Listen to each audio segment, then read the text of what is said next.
Hello students, आप सभी का हमारे यूट्यूब चैनल में हार्दिक स्वागत है। आज की इस वीडियो में मैं आप लोगों को बताने वाला हूं पीएमईटी और पीबीएमईटी 2023 का जो प्रोसेस था वो बिल्कुल कंप्लीट हो चुका है। एडमिशन तक बच्चों के हो चुके हैं। ठीक, अब रही बात उन स्टूडेंट्स की जिन्होंने रजिस्ट्रेशन तो करा लिया था पर किसी कारणवश या फिर हो सकता है कि उनकी इच्छा ना हो रही हो अब, यानी कि मेन फीस एडमिशन जमा कराने की। तो वो स्टूडेंट चाहते हैं कि हमारी जो भी फीस यहाँ पर लगी थी रजिस्ट्रेशन फीस, तो वो वापस हमको मिल जाए। तो हमें रिफंड के फॉर्म कब तक स्टार्ट होंगे, इससे रिलेटेड कोई जानकारी दे दीजिए। ऐसे बहुत सारे स्टूडेंट्स के कमेंट थे, तो इसी से रिलेटेड आज की वीडियो है। वीडियो आप लोगों को पूरा देखना है और अगर आप लोग चैनल पर नए हैं तो चैनल को सब्सक्राइब, वीडियो को लाइक और बेल आइकन जरूर दबा लीजिएगा। ठीक है, तो देखिएगा, सबसे पहले मैं आप लोगों को बता दूं कि रिफंड का प्रोसेस क्या रहेगा। ठीक, फिर आपको बताऊंगा कि रिफंड की डेट कब तक आ सकती है, रिफंड फॉर्म स्टार्ट होने की डेट जो है वो कब तक स्टार्ट हो सकते हैं। ठीक, तो देखो, सबसे पहले तो रिफंड का प्रोसेस आपको ये ध्यान रखना है कि जिन भी स्टूडेंट्स को किसी कारणवश यहाँ पर कॉलेज नहीं मिला है, या ऐसे स्टूडेंट्स जिन्हें कॉलेज मिल गया है पर वो एडमिशन नहीं लिया उन्होंने, तो क्या होगा, 5,000 रुपये में से आपको कितने कितने रुपया वापस मिलने वाला है और कैसे मिलेगा। ठीक, सबसे पहले यहाँ पर जो रिजल्ट का ऑप्शन दिख रहा है इसके ऊपर या नीचे रिफंड लिखा हुआ आएगा। ठीक, रिफंड 2023 पीबीएमईटी और पीएमईटी दोनों ही प्रकार के स्टूडेंट्स के रिलेटेड है ये वीडियो। ठीक, रिफंड लिखा हुआ आएगा तो रिफंड पर आपको क्लिक करना है। फिर आपको यहाँ पर क्या क्या करना होगा, आपको अपना चालान नंबर यहाँ पर प्रोवाइड करना है, यानी कि भर देना है।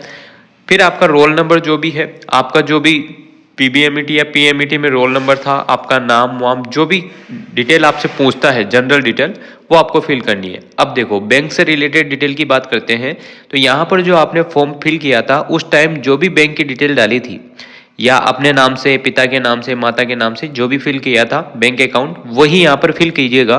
तो आपको इशू नहीं होगा फीस रिफंड में, रिफंड होगा ना जब, उसमें दिक्कत नहीं आएगी। और अगर आपने मान लो पहले तो अपने पिताजी का बैंक अकाउंट डिटेल शेयर किया हो और अब आप अपना खुद का डाल रहे हैं तो थोड़ा इशू हो सकता है। तो कोशिश ये कीजिएगा कि अगर पिताजी का डाला है बैंक अकाउंट तो पिताजी का ही बैंक अकाउंट नंबर फिल कीजिए। ठीक, माताजी का डाला है तो माताजी का ही बैंक अकाउंट फिल करना है। ठीक, खुद का फिल किया था तो खुद ही का फिल कर दीजिएगा। और अगर किसी कारणवश आप ऐसा चाहते हैं कि मेरे बैंक अकाउंट में कुछ ना कुछ डिटेल में या कुछ ना कुछ दिक्कत हो रही है, तो मैं चाहता हूं कि मैं अपने पिताजी के पे या माताजी के पे अकाउंट पे ले लूं। अब आप बहुत सारे स्टूडेंट ऐसे भी हैं जो अपने भाई बहन के अकाउंट पर ले लेते हैं, तो ऐसा आपको नहीं करना है। ओनली आपके माता, पिता और खुद के बैंक अकाउंट पर ही रिफंड प्रोसेस होगा। अदरवाइज आपको बहुत इशू होगा, आपको यूनिवर्सिटी भी जाना पड़ सकता है। हो सकता है आपके 5,000 पे आ भी जाए, नहीं भी आए। अगर किसी भाई बहन, सगा, सौतेला, जिसके भी अगर आपने फिल कर दिया है बैंक अकाउंट तो आपको साथ ये इशू हो सकता है, ध्यान रखना।